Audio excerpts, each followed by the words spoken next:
നമ്മൾ ശരിക്കും റണ്ണിങ് എന്ന് പറഞ്ഞ വർക്കൗട്ടില്ലേ, ഈ റണ്ണിങ് എന്ന് പറഞ്ഞ വർക്കൗട്ട് തന്നെ നമുക്ക് 4 രീതിയിൽ ചെയ്യാം. 3 രീതി എന്ന് പറഞ്ഞാൽ വേറെ ഒന്നും കൊണ്ടല്ല. ഒന്ന് വോക്കിംഗ് ആണ്. വോക്കിങ്ങിനെ പലരും വർക്കൗട്ടായിട്ട് കൂട്ടുന്നില്ല. അതൊരു അണ്ടർ റേറ്റ് വർക്കൗട്ടാണെന്നാണ് പറയുന്നത്. പക്ഷേ എന്നെ സംബന്ധിച്ച് വോക്കിങ് ഞാൻ ഒരു വർക്കൗട്ടായിട്ടാണ് കൂട്ടുന്നത്. കാരണം എന്താണെന്ന് വെച്ച് കഴിഞ്ഞാൽ നമ്മുടെ സ്ട്രെസ് ഹോർമോൺസ് കുറയ്ക്കുന്നുണ്ട്, ഹാപ്പി ഹോർമോൺസിനെ ആക്റ്റീവ് ആക്കുന്നുണ്ട്, കലോറി കുറയ്ക്കുന്നുണ്ട്, നമ്മുടെ ലെഗിൻ്റെ അവിടുത്തെ മസിൽസിന് ഇതാക്കുന്നുണ്ട്. അപ്പോൾ വോക്കിങ് ഞാനൊരു വർക്കൗട്ടാണ് കൂട്ടുന്നത്. പക്ഷേ കുറേ പേര് അത് വർക്കൗട്ട് ആക്കുന്നില്ല. ഓക്കെ, അത് അവരിഷ്ടമാണ്. അപ്പോൾ അങ്ങനെ പറയുമ്പോൾ 4 പറയുമ്പോൾ വോക്കിംഗ്, രണ്ടാമത്തെ ജോഗിങ്, പിന്നെ സ്പ്രിൻറ്റിങ്, പിന്നെ സ്ട്രൈഡിങ്. അതിൽ വോക്കിങ് നമുക്ക് പലർക്കും അറിയാം.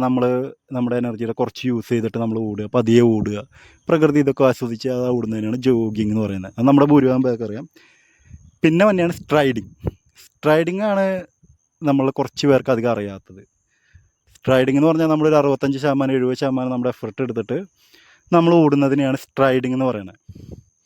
അതെന്ന് വെച്ച് കഴിഞ്ഞാൽ നമ്മൾ ഫുൾ എഫർട്ട് കൊടുക്കില്ല, ഒരു 65-70% എഫർട്ട് എടുത്ത് നമ്മൾ ഓടുന്നതിനെയാണ്. അത് ചിലർ ഹൈ ഇൻറ്റൻസിറ്റി വർക്കൗട്ടായിട്ട് അതിനെ കൂട്ടുന്നു, ചിലർ നോർമൽ വർക്കൗട്ടായിട്ടും കൂട്ടുന്നു. അതൊക്കെ ഓരോരുത്തർ ഇഷ്ടമാണ്. രണ്ടാമത്തെ തന്നെയാണ് സ്പ്രിൻറ്റിങ്. സ്പ്രിൻറ്റിങ് എന്ന് പറഞ്ഞാൽ അത് ശരിക്കും ഒരു ഹൈ ഇൻറ്റൻസിറ്റി വർക്കൗട്ടാണ്. ചിലപ്പോൾ ഒരു 100 മീറ്ററൊക്കെ ആവാം. നമ്മൾ ഫുൾ എഫർട്ട് എടുത്തിട്ട്, നമ്മുടെ ഫുൾ സ്റ്റാമിന ഫുള്ളും ഇതെടുത്തിട്ട് നമ്മൾ ആ 100 മീറ്റർ ഓടുക, അതിനെയാണ് നമ്മൾ സ്പ്രിൻറ്റിങ് എന്ന് പറയുന്നത്.